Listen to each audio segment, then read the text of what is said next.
Habang nakalublob ko sa swimming pool na napaka-fresh ng tubig at napakalamig kasi galing Batis. So ito yung view na nakikita mo. Grabe talaga ma-appreciate mo siya. This world's got an awful lot of people. You turn around and one more's being born. But in this world of oh so many people, I'm so grateful you are mine and I am yours.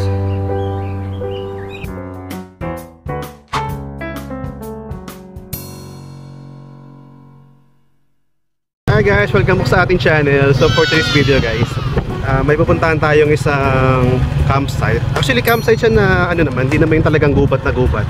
Parang ano lang, parang resort na ang tubig niya ay fresh water galing sa Batis. So ngayon guys, on the way na ako. Kaya pala itong dinadaanan ko, part to ng looban ng San Jose. So kung pupunta kayo sa spot natin ngayon, most probably hindi nyo na ito madadaanan kung galing kayo ng halimbawa bandang Metro Manila or kahit sa Antipolo Bayan. Kasi dito ako dumaan kasi taga San Jose kami. So may shortcut kasi dito. So guys, stay tuned na. I hope tapusin natin yung video. At kung di pa kayo nakasubscribe, baka naman subscribe naman kayo sa ating channel. Ayan, so gantong maganda guys yung view dito sa sa San Jose.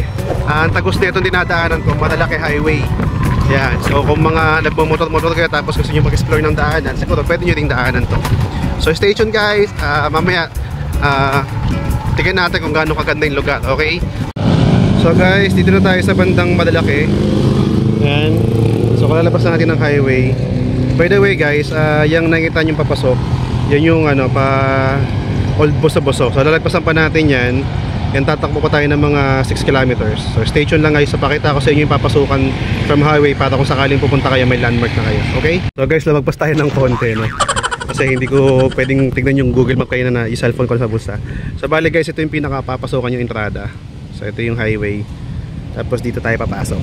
Yan, para at least alam nyo, no? So may makikita kayong San Roque Elementary School. Yan.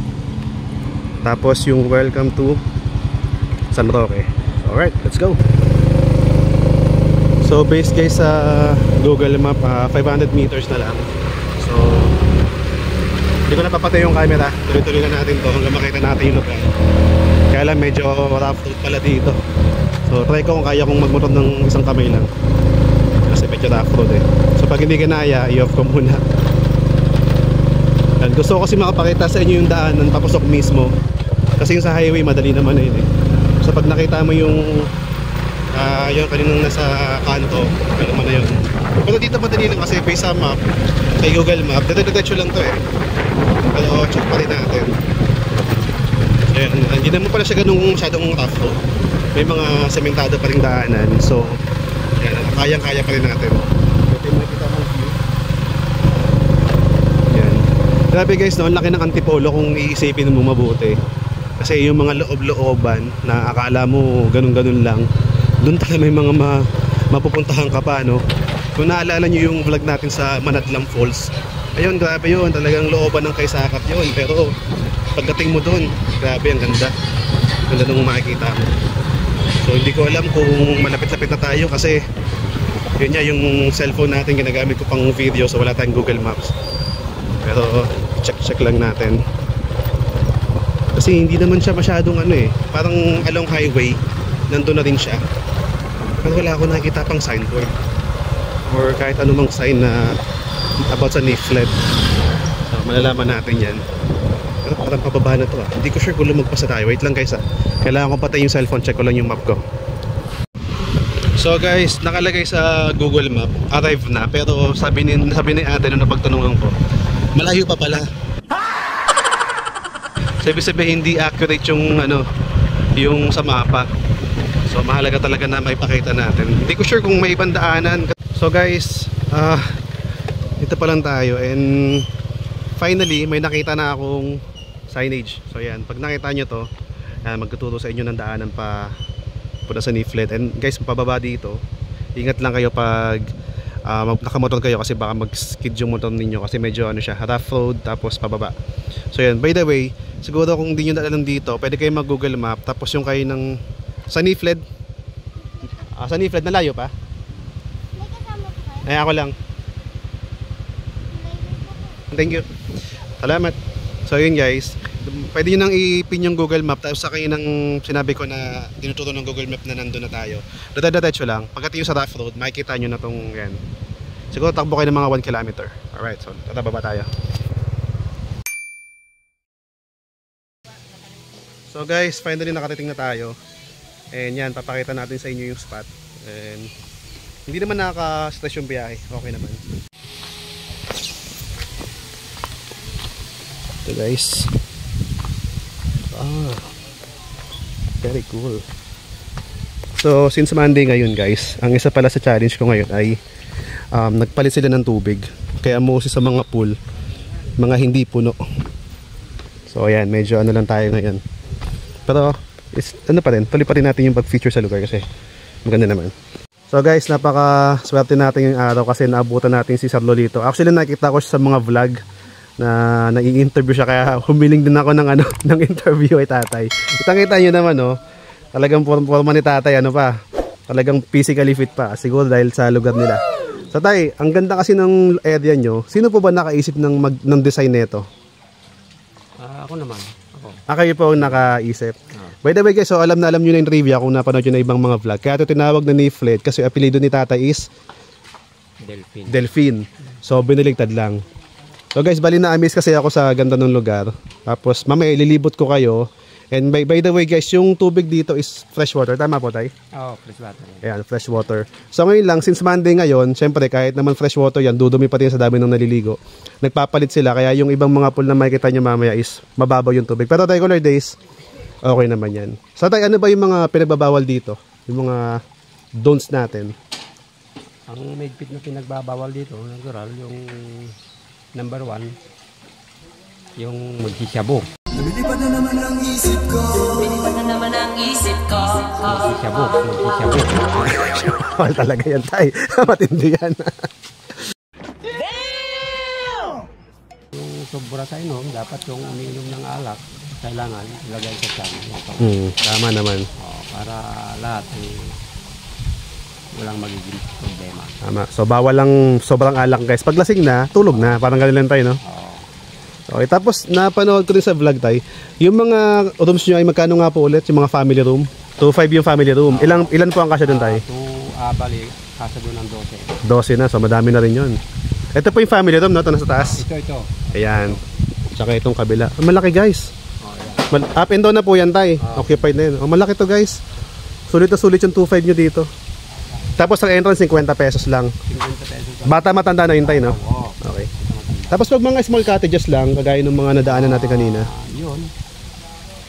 600 yun. Ito pong kubo na, 600 lang to? 600 yun. Mura na to sa 600 May ha? bedroom yan. May Pwede ng tulugan. tulugan yan. Paano tayo pag overnight?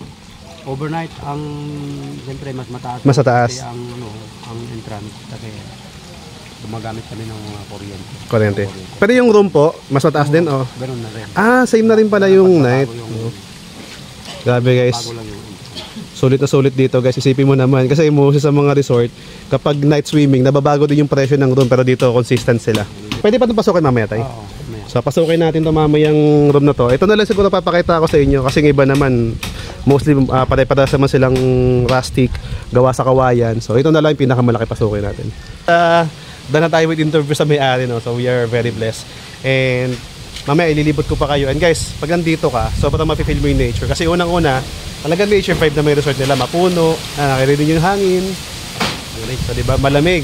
As ang pinakamaganda sa lahat guys, tahimik. Walang ingay ng sasakyan. Isa yon.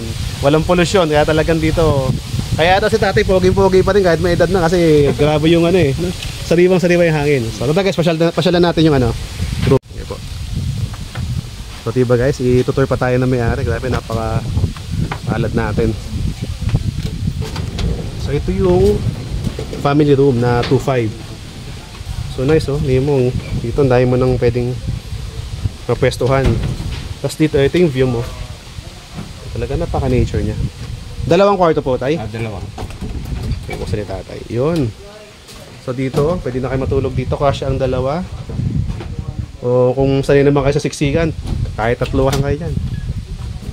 Tapos ito, mas malaki yung bed. Ayan, pwede pang family talaga to. So, ayan. So, buko dito guys sa taas. Mamaya, tingnan natin yung baba. Kasama na kasi yung sa occupy nyo. Pa? Marami pa kasi yung baba, hindi naayos pa. Okay. By the way guys, kung ano, pwede kayong dito, pwede kayong maglatag ng mga tent, mga small tent dito. O kaya magdala kayo ng mga sapin nyo, yan, pwede na kayo maglatag dyan para makatulog kung overnight lalo na. Pero tara guys, pasyalan natin yung iba pang mga spot. By the way guys, yan yung ilalim ng kubo kanina, no? So medyo hindi pa siya ganun kaayos, pero may ano din doon, may pesto din doon na makakapag-setup din kayo, for example, kainan. So tatapasalan natin to guys. So ito yung isa sa swimming pool na makikita mo. Yan, pwede ito sa adult, at the same time pambata. So ikutin natin yung area.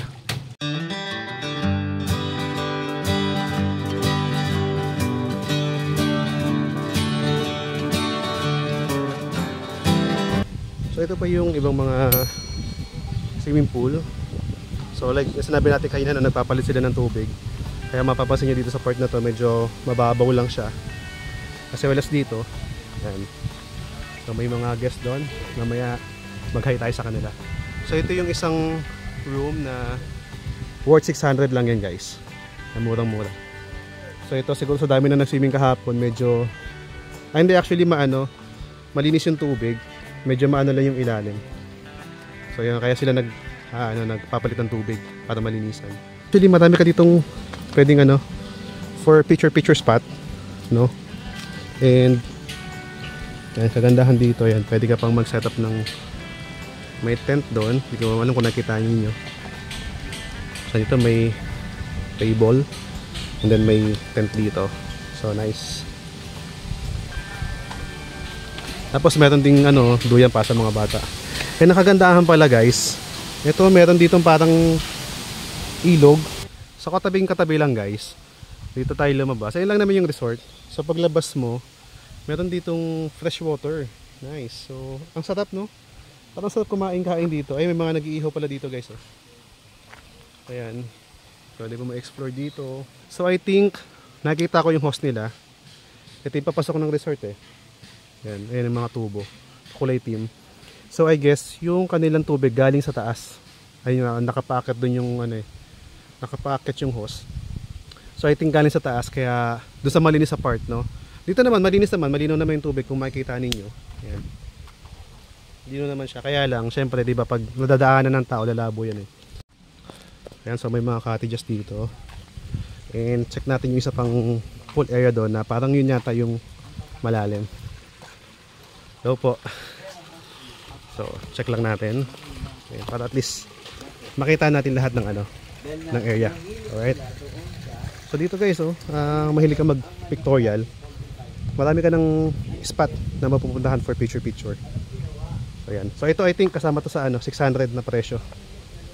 Yung small room. Ooh.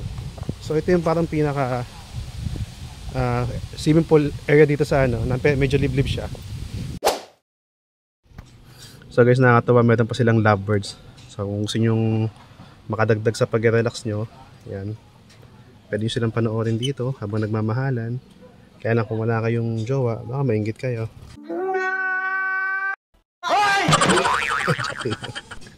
De, joke lang yun. So guys, kung dala mo yung motor, hindi kayo mo problema sa parking kasi malawak yung parking area nila dito.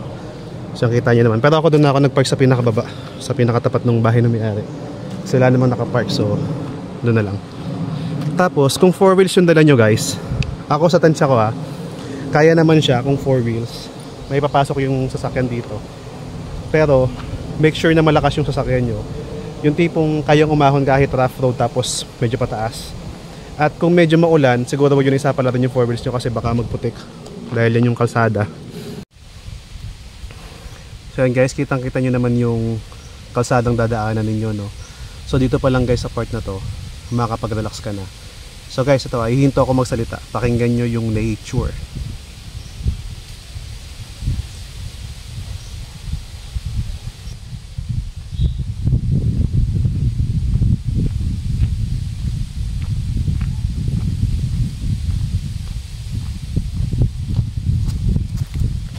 Grabe guys, sa sarap no. Rinig mo lang dito yung huni ng mga ibon, yung ihip ng hangin. Talagang nature na nature.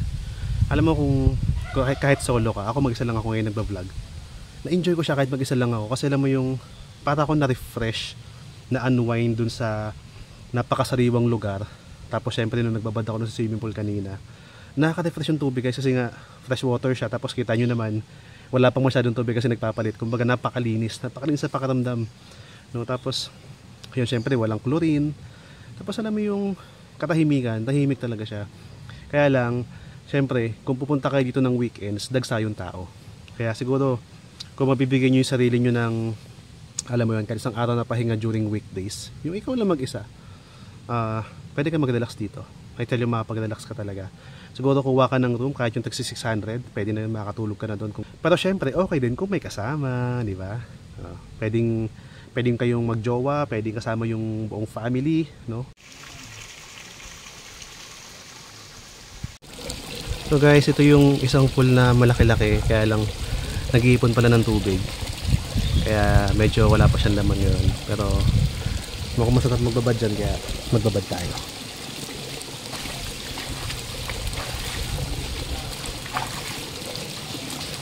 Yan, so habang nakalublob ko sa swimming pool na napaka-fresh ng tubig at napakalamig kasi galing Batis. So ito yung view na nakikita mo. Grabe talagang ma-appreciate mo siya. Kasi talagang walang kaingay-ingay dito guys. Wala kang maririnig na ingay ng sasakyan. And I think maganda dito pag gabi. Kasi marami silang pailaw. Kung nakita nyo yung mga wiring sa nakasabit. So yan, puro ilaw yan. Kaya mukhang party-party dito pag gabi. Yan. Malamig yung tubig guys. Pero hindi naman siya yung lamig na aayaw ka. Sakto lang naman. Tamang lamig na nakaka-refresh yun. So guys, actually nagawa ko na yung dapat kong gawin sa vlog. Na video ko rin dapat kong i-video. Nasabi ko na yung gusto kong sabihin sa inyo. Pero ayoko pang bumalik sa lugar guys. Talaga na-enjoy ko yung pagstay dito. Talaga nakaka-refresh. Tapos alam mo yun, dito sa lugar ko ngayon. Ito sa part na ito ngayon. Ako lang mag-isa, kaya alam mo yun. Feeling ko ang free. Yan. Talagang parang gusto ko pa magstay in a while. Though hindi ako pwede magpahapon kasi susundo ba ako kay Katsa, kay Kalia.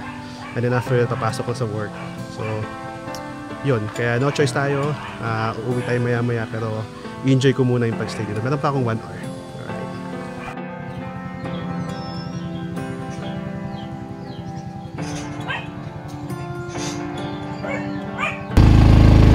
So yun guys, pauwi na tayo. Ayan. Tignan natin kung hanggang saan ko kayang i-video yung daanan para lang makita ninyo. So nga pala guys, nakausap ko yung asawa ni Tatay Lolito, si Nanay Feli. Alanganin pala talaga guys kung magpapasok kayo ng 4 wheels kasi may mga instances daw na hirap na hirap talagang umahon. Ayan, kasi nga medyo yung daanan, medyo pataas tapos rough road, especially yung nakaraang may umulan guys. May sasakyan daw na hindi na nakaahon. Kaya ang ginawa, pinahila pa. So kaya I advise you guys, kung siguro kung naka 4 wheels kayo, kung kaya nyo maglakad na hindi naman to ganitong kalayo, siguro mga wala pang kalahating kilometro, kung kaya nyo lakarin pababa, siguro iwan nyo na lang yung sasakyan nyo sa taas. Yun, para at least makano na kayo. So yun lang guys, malapit lang diba? Mula sa pinanggalingan natin hanggang dito, ito na yung pinakalabas. Ayan, so kung sasakyan ang dala nyo, pwede kayo maghanap ng parking lot dito. Tapos lakarin nyo na lang para hindi alanganin yung sasakyan nyo. So yun guys, God bless us all.